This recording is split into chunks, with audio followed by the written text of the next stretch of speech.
Selamat malam semuanya. Jadi malam ini kita akan presentasi untuk tugas besar 04 dari konstruksi bangunan untuk proyek Edukus Web. Nah, jadi dari kelompok kami namanya coba aja dulu, dan kita ada 4 orang. Saya sendiri dari rumah.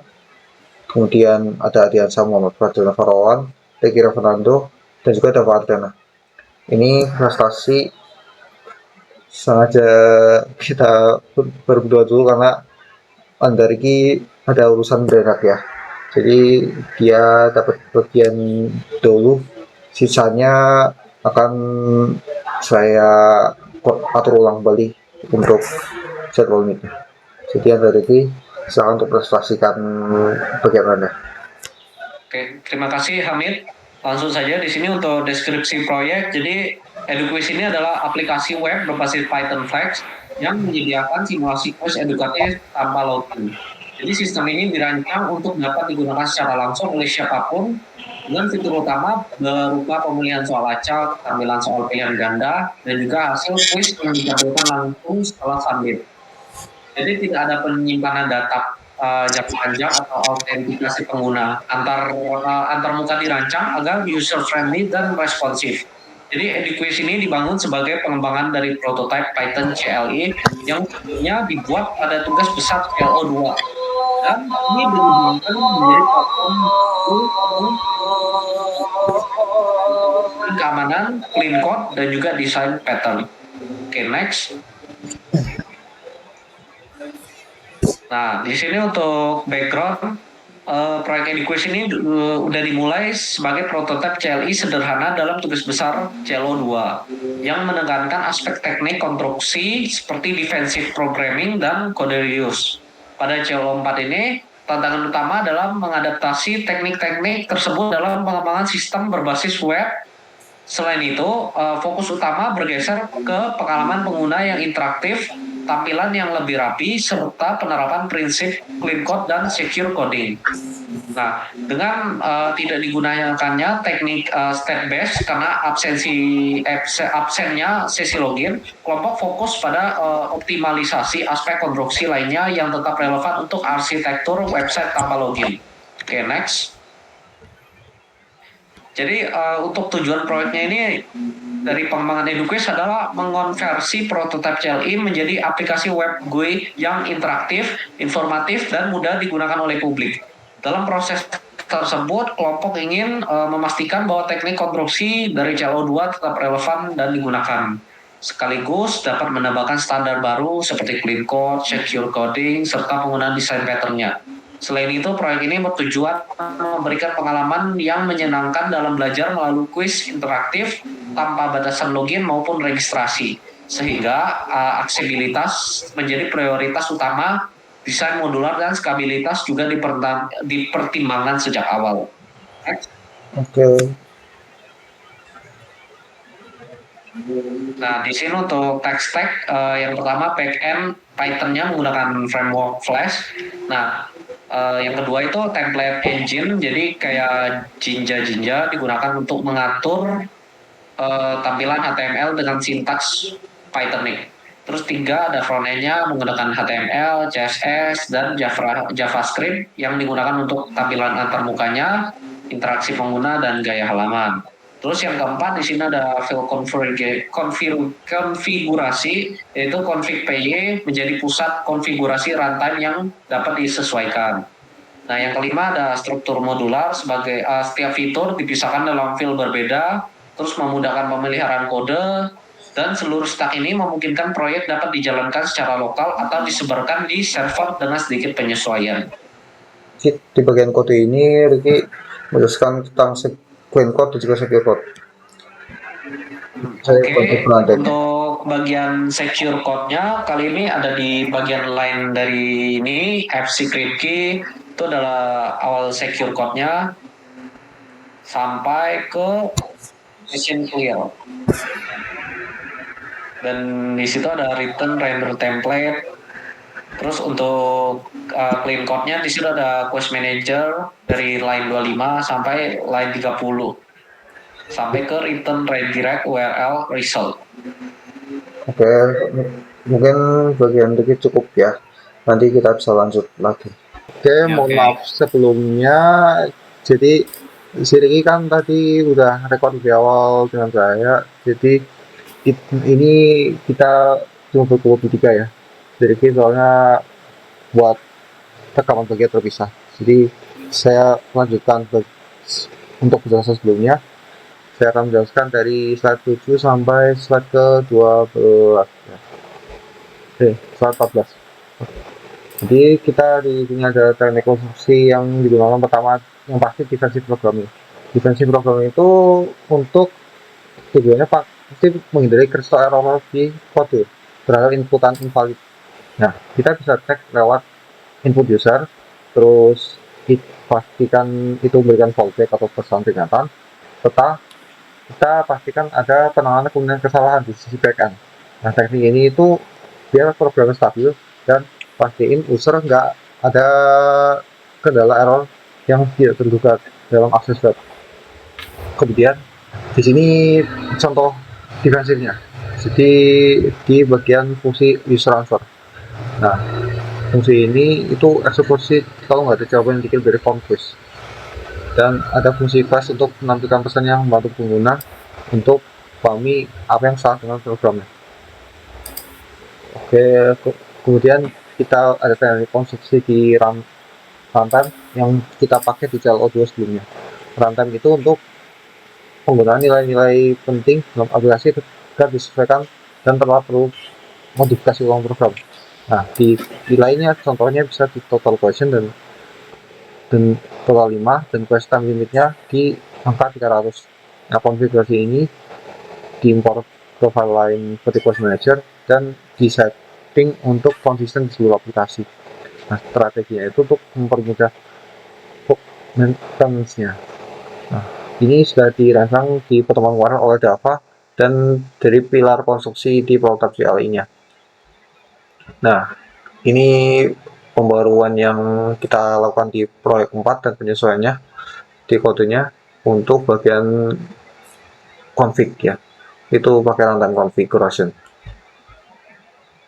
Oke, berikutnya bagian ini kita juga sudah pakai tentang reospot di CLO2. Jadi konsepnya itu kita memisahkan fungsi-fungsi inti ke dalam Push Manager dan ada fungsi-fungsi utama untuk seperti get random question, itu mengambil sejumlah soal acak, lalu evaluate score untuk membandingkan jawaban pengguna dan kunci jawaban, dan get correct answer untuk ekstrak kunci jawaban dari database soal.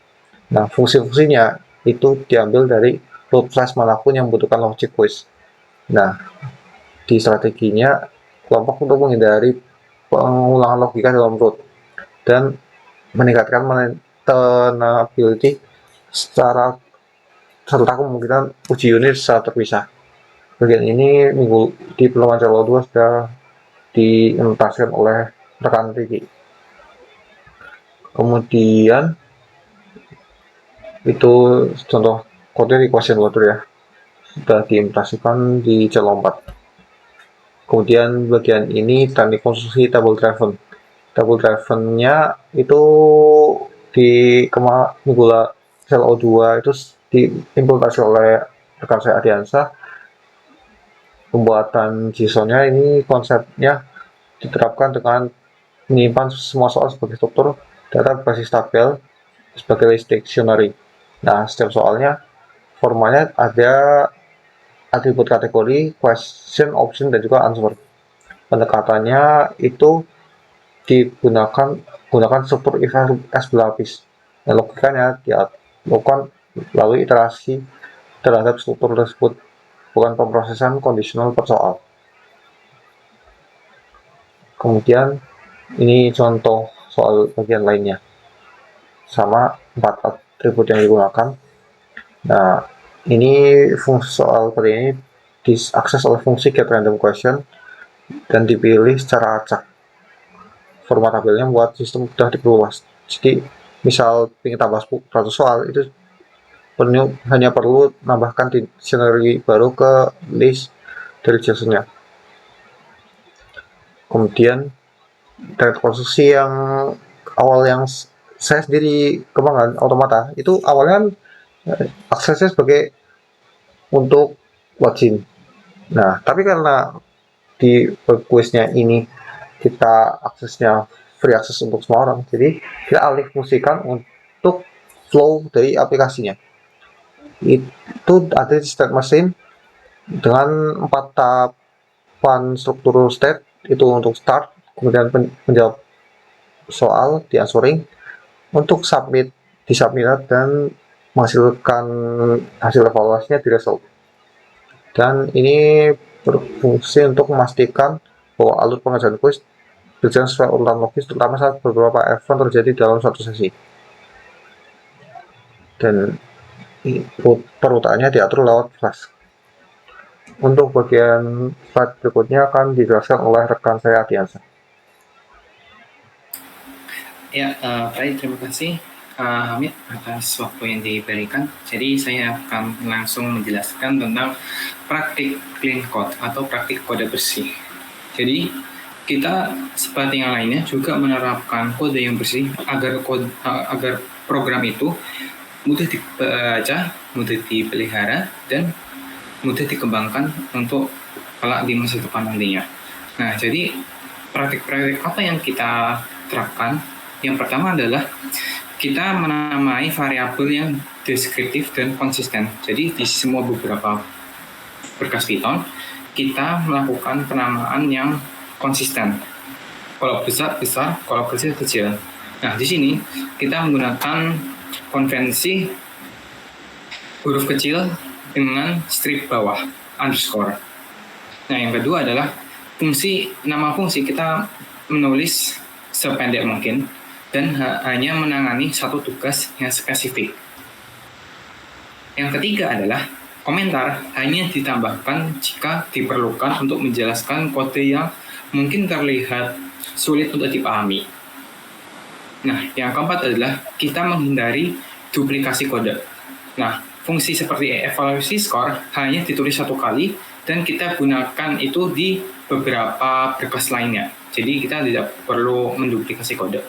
Nah, yang kelima adalah kita membuat struktur berkasnya itu modular dan konfigurasinya dipisah, logika quiz dan tampilan pun juga kita pisahkan. Nah, dengan pendekatan ini, EduQuiz menjadi lebih terorganisasi dan siap dikembangkan lebih lanjut. Oke, selanjutnya. Oke, kita juga menerapkan praktik secure coding atau mengode aman. Jadi maksudnya apa itu yang dimaksud dengan aman adalah kode kita harus dibuat seaman mungkin untuk tidak membocorkan data sensitif apapun, baik dari sistem maupun dari pengguna. Nah, salah satu contohnya adalah penggunaan session clear pada root home untuk memastikan bahwa tidak ada data yang tersisa dari sesi sebelumnya, meskipun Anda sudah logout atau login. Nah, selain itu, kita juga melakukan randoman untuk menghasilkan kunci rahasia, secret key, yang memperkuat keamanan session flash. Nah, itu pada sisi loginnya. Nah, pada sisi formnya, pengambilan input dilakukan dengan melakukan request form get yang aman terhadap key error, karena sistem ini tidak memiliki interaksi apapun dengan basis data atau autentikasi, sehingga serangan semacam XSS dan injeksi SQL gagal. Nah, sementara itu, template Jinja yang digunakan pada secara default itu melakukan escaping terhadap output. Jadi, jika Anda memasukin karakter-karakter atau perintah yang bisa saja mengkompromikan keamanan, nah, jadi dari Jinja akan melakukan escaping sehingga injeksi akan gagal. Oke, selanjutnya. Nah, ada beberapa pola desain yang kita terapkan. Yang pertama adalah singleton. Nah, singleton ini kami terapkan pada pemanggilan instance quiz manager yang hanya satu kali per aplikasi saja. Nah, di sini kita menyimpannya pada attribute class sebagai app.quizManager. Nah, pada kode itu, kode getQuizManager akan memeriksa apakah objek tersebut sudah dibuat sebelumnya dan hanya akan membuatnya jika belum ada. Nah, dengan cara ini, semua aplikasi itu hanya menggunakan satu instance saja. Jadi, kita menetapkan state yang konsisten di beberapa sesi saja, atau selama sesi berlangsung. Nah, selanjutnya. Nah, pola selanjutnya adalah fasad. Fasad itu artinya muka. Muka, layaknya kita menyederhanakan semua logika kuis dalam sistem. Nah, jadi lebih miripnya dengan abstraksi, di mana kita menyembunyikan kompleksitas, kerumitan semua proses soal, evaluasi jawaban, dan penghitungan, dan segalanya. Nah, kita pada route quiz dan result, aplikasi hanya perlu memanggil metode seperti quizmanager.getCurrentQuestion dan quizmanager.getScore tanpa mengetahui proses di baliknya. Nah, ini yang memungkinkan pemisahan tanggung jawab antara satu dengan yang lain dan memperkuat prinsip single responsibility. Jadi, tanggung jawab satu dan hanya satu saja. Selanjutnya. Oke, jadi EduQuiz itu distruktur seperti ini. Jadi ada app.piece dalam akar atas, kemudian ada direktori src, ada direktori template, ada direktori static, ada direktori .git, dan readme untuk mendukung dokumentasi dan kontroversi. Nah, semua aplikasi logika kita, program kita, itu ditaruh di direktori src. Sementara untuk membuat template yang bisa seragam untuk pada setiap pengguna, kita menaruhnya di direktori template. Nah, yang terakhir adalah static, yaitu di mana kita menyimpan berkas-berkas kita yang mengenai HTML, CSS, gambar, dan JavaScript yang diperlukan. Oke, selanjutnya. Oke, jadi alurnya itu bagaimana? Jadi pertama, pengguna akan membuka halaman utama dan menekan tombol mulai kuis. Nah, yang kedua adalah server memulai sesi baru dan memuat soal acak. Nah, yang ketiga adalah pengguna akan menjawab soal satu persatu melalui halaman kuis. Dan yang keempat adalah setelah semua soal dijawab, sistem akan mengarahkan pengguna ke halaman result. Nah, yang terakhir adalah hasil evaluasi ditampilkan lengkap. Nah, skor akhir, jumlah benar, dan ringkasan itu akan ditampilkan pada akhir. Nah, di balik layar ini, quiz manager lah yang bertugas mengatur semuanya ini. Oke, selanjutnya. Oke, tampilan halaman utama Anda bisa lihat seperti ini.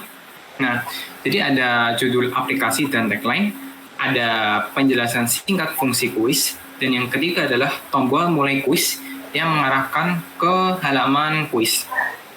Jadi kita seperti biasa, kita merancangnya pakai HTML, CSS, dan Bootstrap untuk beberapa kasus. Nah, jadi kita memfokuskan pada kesederhanaan saja. Jadi ketika Anda masuk ke halaman utama, oke, Anda langsung aja mulai dengan kuis tanpa terdistraksi sama yang lain.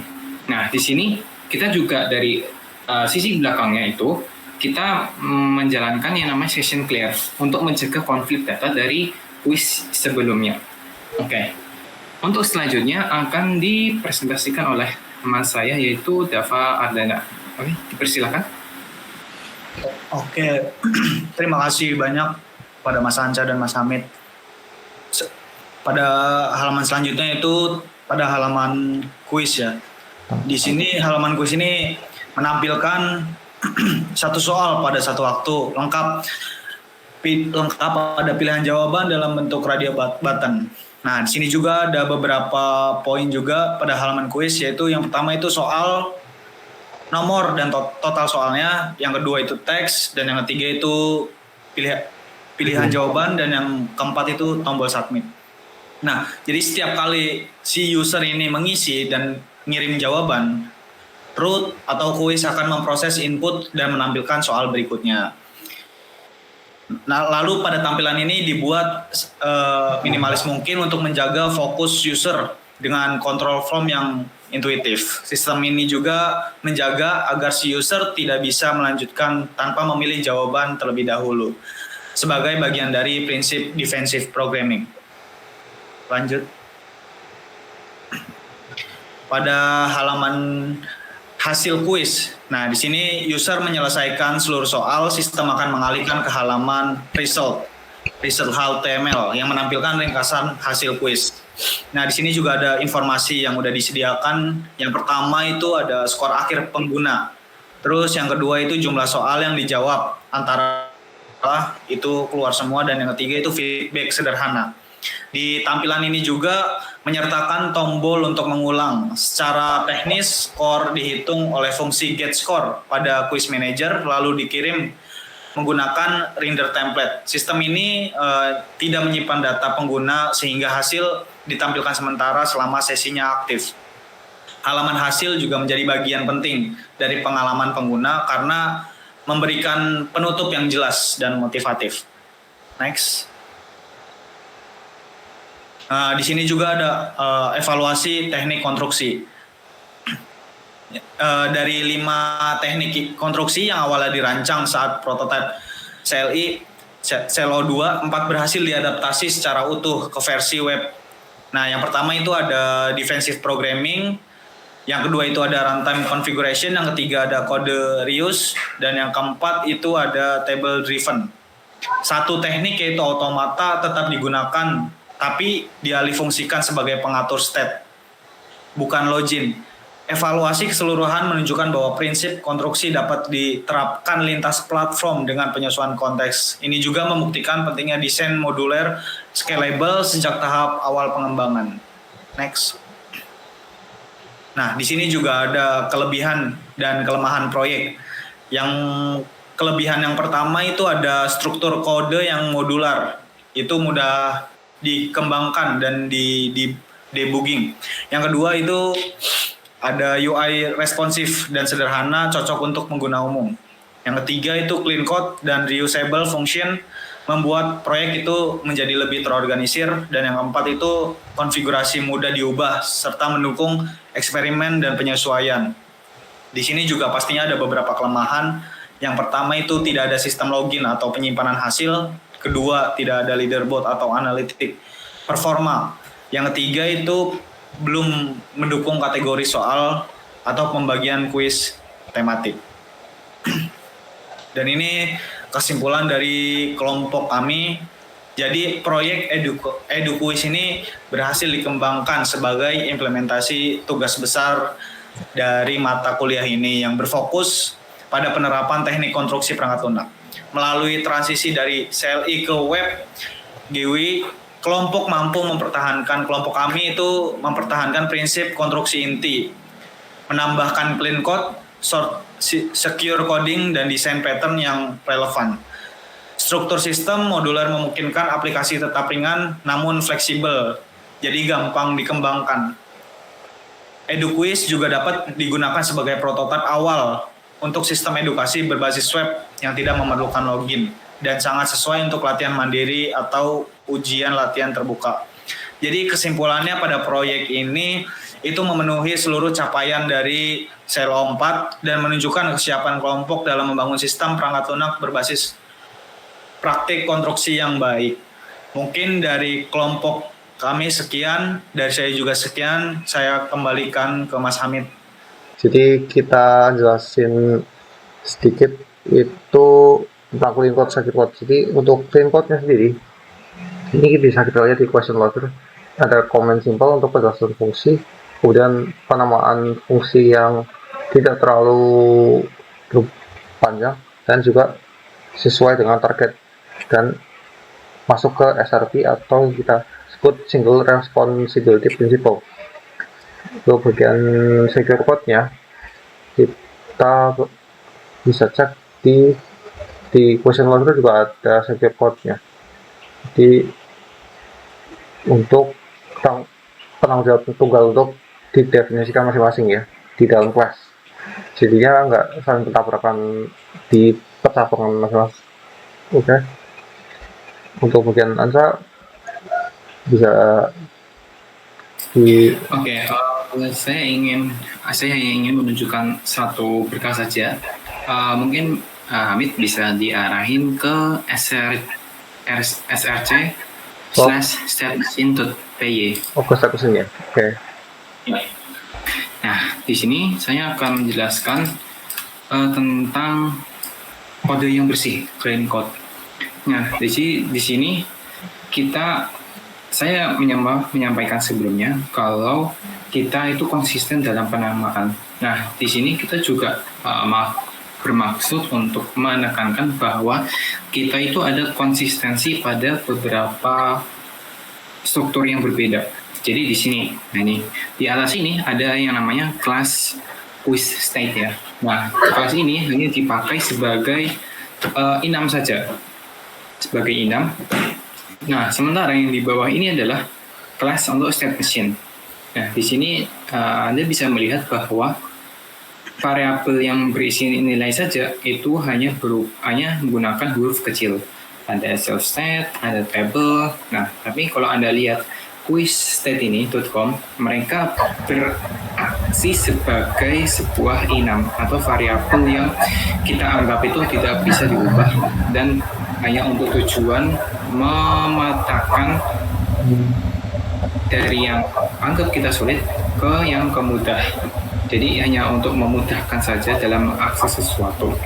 Nah, di sini dari tabel ini adalah sebuah array, sebuah list yang berisi di mana kalau kita memasangkan com sama start quiz, maka dia akan memanggil state berupa quiz. Menetapkan state berupa quiz, ada quiz result, home, about, dan home. Oh ya, home. Nah, jadi meskipun kita memiliki nama yang berbeda soal besar kecil besar semua itu kita lakukan dengan konsisten.